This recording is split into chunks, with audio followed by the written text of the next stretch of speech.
Hola, bienvenidos una semana más a mi canal, Odisea Literaria, os doy la bienvenida. Hoy, bueno, pues hemos terminado el mes de junio bueno, os voy a hablar sobre las lecturas que he hecho. Ha sido un mes interesante, con alguna pequeña decepción, pero en general han sido buenas lecturas. Ha coincidido con la Feria del Libro de Madrid, como ya os conté la semana pasada, algunos libros que compré y que ya he leído. El próximo vídeo haré ya el balance de cómo ha ido esta primera mitad del año, que en general ha sido muy buena. Bueno, pues como os decía, voy a empezar con los libros que he leído este mes de junio, que han sido 7, bastante variados, un poco de ciencia ficción, fantasía, no, literatura española, literatura de principios del siglo XX. Vamos allá. El primero de ellos ha sido el Día de Mañana, de Ignacio Martínez de Pisón.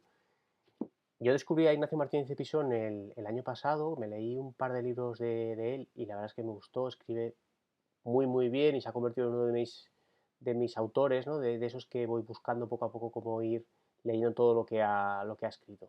En este caso, en el día de mañana, nos traslada a ese periodo después de la guerra civil, de la represión franquista, a esa Barcelona en la que la brigada político-social sembraba el terror, ¿no? Y dentro de este escenario, de este ambiente bueno, un poco de pobreza, de opresión, etcétera, aparece un personaje que es justo, que al final, bueno, pues no deja de ser un muerto de hambre, un superviviente, ¿no? Y que hace cualquier cosa, lo que sea necesario para sobrevivir, ¿no? Hasta el punto de convertirse en un confidente de la brigada político-social. No he indagado, no sé si tiene una parte histórica o es 100% ficción lo que describe Martín de Pisón, porque es verdad que tiene esa forma de escribir muy Javier Cercas, creo, en el que mezcla, o al menos eso creo, que combina mucho realidad y ficción. Por lo tanto, no sé si este personaje de Justo es un personaje histórico que él ha novelado o es 100% ficción. En cualquier caso, es un libro que os recomiendo mucho. Si os gusta Martínez de Pisón, no os va a decepcionar. Y bueno, a mí me ha gustado, me ha parecido un buen libro. He continuado con El gigante enterrado de Kazuo Ishiguro, que es una novela del año 2015. Ya os dije que Clara y el Sol, mi primera incursión en Ishiguro, me gustó mucho. Y bueno, llevaba tiempo detrás de El gigante enterrado. Había leído que era una novela de fantasía, ambientada un poco en ese mundo de la mitología del rey Arturo, en esa Inglaterra de un poco celta, ¿no? De mitos y leyendas. Y bueno, lo leí o me aproximé a él con mucha ilusión, ¿no? Con mucha expectación. Y me ha dejado un poco frío. Y está muy bien escrito, pero realmente no sabes qué te quiere contar Ishiguro, ¿no? Al final es un viaje casi de aprendizaje, tienes un guerrero, un aprendiz de guerrero, eh, van buscando un dragón, sí, pero no. Ya había leído, o había escuchado más bien a Jan de Total Libros decir que era una novela menor dentro de Ishiguro y coincido con él. Es una buena novela, te la puedes leer, pero quizás no está el mejor Ishiguro aquí, ¿no? Bueno, al menos de lo que yo he leído hasta ahora, que solo había sido un libro, con lo cual tampoco tengo mucho criterio para opinar. Pero es verdad que lleva unas expectativas más altas y juntando esa expectativa de Ishiguro con el hecho de que me gusta mucho la fantasía, no me ha terminado de encajar. No me ha terminado de encajar. Seguí con Memorias de África de Isaac Dinesen, novela de 1937. Bueno, escrita bajo seudónimo, en realidad el nombre de la escritora era Karen Blixen, que era bueno, una aristócrata danesa que bueno, se estableció durante un tiempo en la Kenia colonial, ¿no? De finales del siglo XIX, principios del XX, más bien principios del XX. Y lo que nos describe en este libro es casi, yo diría, que una novela de antropología, ¿no? Sobre todo la primera parte, muy descriptiva de bueno, pues su vida en una granja que tiene en torno al café, cómo convive con las etnias, ¿no? De la zona, los Masái, los Kikuyu, cuáles son sus tradiciones, cómo ven al hombre blanco, la relación del hombre blanco y el hombre negro, o del nativo. Eh, bueno, si te gusta esta visión, ¿no? Esta aproximación antropológica, es un buen libro. A mí la primera parte me resultó un tanto densa, ¿no? Bajaba mucho al detalle y por momentos me generaba un cierto aburrimiento. La segunda parte es mucho más rápida y, bueno, utiliza el libro de Isaac Dinesen para hablar de ese proceso de colonización y descolonización que tuvo lugar en África, cómo los europeos llegaron arrasando con todo y cómo, bueno, pues acabaron marchando cuando ya no había nada que hacer, ¿no? Eh, como digo, esa segunda parte es muy interesante. Yo quizás venía un poco sugestionado por la película, ¿no? La película de Meryl Streep y Robert Redford. El personaje de Finch Stewart prácticamente no sale muy colateralmente, no existe esta historia de amor que se ve en la película. Bueno, quizás te la deja entrever la escritora, pero sin más. Con lo cual yo lo describiría como un libro de África, ¿no? De sentir. Es verdad que te transmite muy bien los olores, los sonidos, los colores, ¿no? Eso es verdad que lo transmite muy bien, que eres capaz de situarte allí, ver la sabana africana, ver el monte Kenia. Bueno, en ese sentido creo que es un buen libro, pero con ese matiz, ¿no? De que tiene quizás profundiza demasiado en aspectos antropológicos que te hacen perder un poco el hilo de la novela.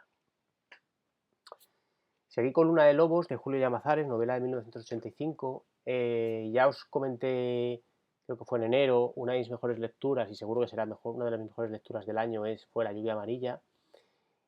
Yo desconocía totalmente que el autor tenía más libros, y bueno, he ido viendo que tiene más. De hecho, ya me compré hace algún tiempo Vagalume, que todavía lo tengo pendiente de leer. He ido buscando Luna de Lobos. Luna de Lobos nos habla sobre los maquis, sobre lo que mis abuelos llamaban los hombres de la sierra, ¿no? Aquellos que huyeron durante la guerra civil cuando ya todo estaba perdido, o cuando fueron simplemente abandonados, o aquellos que renunciaron a abandonar, ¿no? A rendirse y se fueron al monte para sobrevivir. Desde allí, en principio, en un primer lugar, en un primer momento, contraatacar, ¿no? Hacer emboscadas a los nacionales, y luego posteriormente simplemente sobrevivir, ¿no? Porque iban siendo cazados como conejos. En Luna de Lobos, Julián Mazares nos habla de 4 jóvenes, los picos de Asturias, o esa sierra, ¿no? Entre León y Asturias, que bueno, pues se van al monte para sobrevivir, y durante un periodo de hasta 9 años nos narra su supervivencia, bastante dramática y angustiosa. Es un libro duro. Es un libro, a pesar de ser muy poco extenso, tiene 150 páginas escasas. Es un libro duro porque es un libro muy real. O sea, yo creo que sí que fue así la vida. Vivían como alimañas, como el propio Julio Llamazares lo describe, en cuevas, pasando frío y hambre, mojados, no pudiendo hacer fuego, bajando a los pueblos a robar, viéndose acosados constantemente. Es un libro angustioso, pero es muy bueno. O sea, realmente, si ya con La lluvia amarilla, Julio Llamazares me gustó, con Luna de Lobos confirmado que es un autor que me gusta cómo escribe, y seguro que iré buscando el resto de novelas que ha escrito. Continué con otro libro que ya buscando bastante, Horizontes Perdidos, de James Hilton. Bueno, el año pasado hicimos un viaje a Andorra, y bueno, pues intenté comprarlo allí, bueno, por aquello de quizás ver a Jan, ¿no? Y hablar un poco con él. De hecho, bueno, nos cruzamos algunos correos, al final no pudo ser, no existía, el libro no estaba disponible en la librería de allí de Andorra. Bueno, al final me lo he comprado aquí en una librería de Madrid. Y me atraía, bueno, pues ya os he comentado, ¿no? Me gusta mucho la literatura de montaña, la literatura de exploración, de viajes, y reunía estos ingredientes, ¿no? Pero creo que ha superado un poco esas expectativas, porque quizás más que un viaje de exploración física, geográfica, es un viaje de exploración mental, ¿no? Del alma humana. Al final, bueno, pues son 4 personajes, eh, aparecen de repente, bueno, no os diré cómo para no hacer spoiler, pero aparecen en un valle muy remoto del Tíbet, donde encuentran un templo, el Shangri-La, y a partir de ahí, bueno, pues se van a replantear su vida, ¿no? Van a hacer una exploración de cuál es la esencia de la vida, del materialismo del mundo occidental, de la espiritualidad, de los valores. Bueno, es un libro mucho más profundo de lo que aparenta inicialmente. No es un libro de aventuras al uso, sino que va mucho más allá.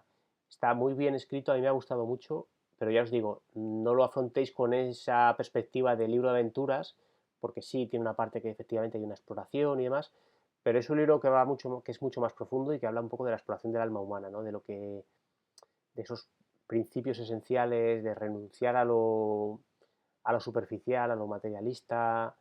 Bueno, es un libro que me ha gustado mucho, la verdad. Me lo he leído rápido, está muy bien escrito por James Hilton, así que os lo recomiendo.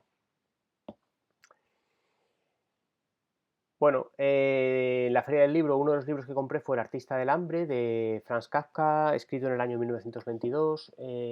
Bueno, Kafka, en mi juventud leí, bueno, pues los libros esenciales: Metamorfosis, Proceso, Castillo. Los 3 me gustaron. yo os diría, si no os habéis adentrado en Kafka o os habéis adentrado con Metamorfosis, que probarais, ¿no? El Castillo y el Proceso. Creo que son libros para mí mucho mejores, mucho más complejos, más elaborados, más estructurados, con mucha más profundidad. Bueno, con ese regusto, ¿no?, de Kafka, y teniendo en cuenta que hacía mucho que no leía nada, bueno, encontré este libro ilustrado de Nórdica. No deja de ser un relato, tiene poco más de 50 páginas y nos describe una profesión que yo desconocía, de finales del siglo XIX, principios del XX, y era, bueno, pues dentro de los circos había uno de los espectáculos que era, bueno, pues un hombre o una mujer que estaba encerrado en una jaula al que no se alimentaba, no se le daba prácticamente ni agua durante un montón de días. La gente iba pasando delante de la jaula e iban viendo cómo se iba degradando físicamente hasta el extremo, ¿no? Hasta los extremos que Kafka pinta en sus libros. Bueno, es un libro angustioso, un poco asfixiante, oscuro, que te habla un poco de la condición, ese lado animal, ¿no?, del ser humano, del exhibicionismo un poco grotesco. Bueno, es Kafka en estado puro. Si os gusta Kafka, es un relato que os va a gustar. Ya os digo, si se lee de una sentada, en una hora te lo has leído. Pero bueno, es interesante, me ha gustado. Y termino el mes con El gato pardo, de Lampedusa, escrito en el año 58.